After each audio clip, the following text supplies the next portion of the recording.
आज जो पेशी थी उसमें ये है कि केस हमारा एडजर्न हुआ है, तारीख मिली है और केस हमारा चला नहीं क्योंकि सरदार खान चांडियों के जो लॉयर हैं वो एब्सेंट थे।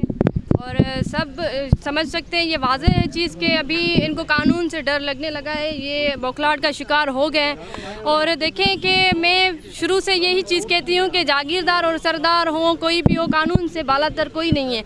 जो चीज़ है ऑनरेबल अदालतों ने साबित की है और जो नेक्स्ट जो हेयरिंग होगी उस पर इनकी बेल एप्लीकेशन भी सुनी जाएगी और जो है फर्दर प्रोसीडिंग्स भी होंगे। तो मैं यकीन रखती हूँ अदलिया पे इंशाल्लाह, क्योंकि अदलिया ने जो रिसेंटली फैसला दिया हमारे केस में उसमें हम मजलूमों की जो है हमारा एतमाद जो है और भी बढ़ा है अदालतों पे। मैं तो शुरू से एतमाद रखती आई हूँ और यकीन है, मैं जस्ट एक मैसेज देना चाहूँगी कि ये गिरती हुई दीवारें हैं, जागीरदार और सरदार जो हैं गिरती हुई दीवारें। मैं पाकिस्तान की जो आवाम है, ख़ास करके मेरे सिंध की जो मजलूम आवाम है, उनको यही मैसेज दूंगी कि इन गिरती हुई दीवारों के एक धक्का जो है और दें, क्योंकि जो जागीरदार और सरदार हैं इन्होंने ये बड़ा नासूर है हमारे सिंध के लिए, हम आवाम के लिए।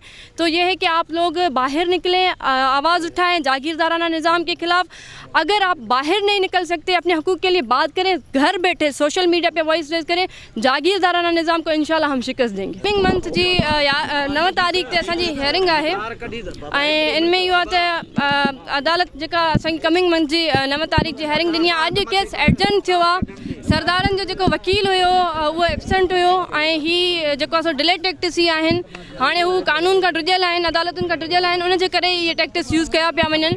पर असां पुरुमीद आहियूं इंशाल्लाह अदलिया मां असांखे यकीन आहे, छो त अदालतूं जेके आहिनि मज़लूमनि सां इंसाफ़ करण जे लाइ ई आहिनि ऐं जेको फ़ैसिलो आयो आहे सभिनि जे साम्हूं इहा वाज़े थी चुकी आहे शइ त असां मज़लूमनि जो अञा बि एतमाद वधियो आहे अदालतुनि ते। मुंहिंजो शुरू खां एतमाद हुयो ऐं इंशाल्लाह असांजो एतमाद क़ाइमु आहे। यकीन आहे त असांखे इंसाफ़ ज़रूरु मिलंदो। ही जागीरदार सरदार सिंध लाइ नासूर बणियल आहिनि। सिंध जी आवाम खे हिकिड़ो ख़ासि मैसेज ॾियणु चाहींदमि त हिननि जागीरदारनि खे तव्हां रिजेक्ट कयो, ॿाहिरि निकिरी करे आवाज़ बुलंद कयो, पंहिंजे ॿारनि खे तालीम ॾियो त हू जागीरदारनि जी ग़ुलामी न करनि, छो त ही असां सां ज़ुल्म करनि था। ऐं हिकिड़ी शइ बि वाज़े कंदमि त इनक़लाब जेको ईंदो आहे उहो असांखां खून घुरंदो आहे, असांखां रतु घुरंदो आहे। असांजे घर में असां रतु ॾेई चुका आहियूं। अगरि इनक़लाब जे लाइ मुंहिंजो खून जेको असां खपंदो त मां बि हाज़िर आहियां, पर जागीरदारनि ऐं सरदारनि खे असां इहो वाज़े मैसेज ॾींदासीं त सिंध जी आवाम तव्हांखे रिजेक्ट करे थी, सरदारी निज़ाम नामंज़ूर।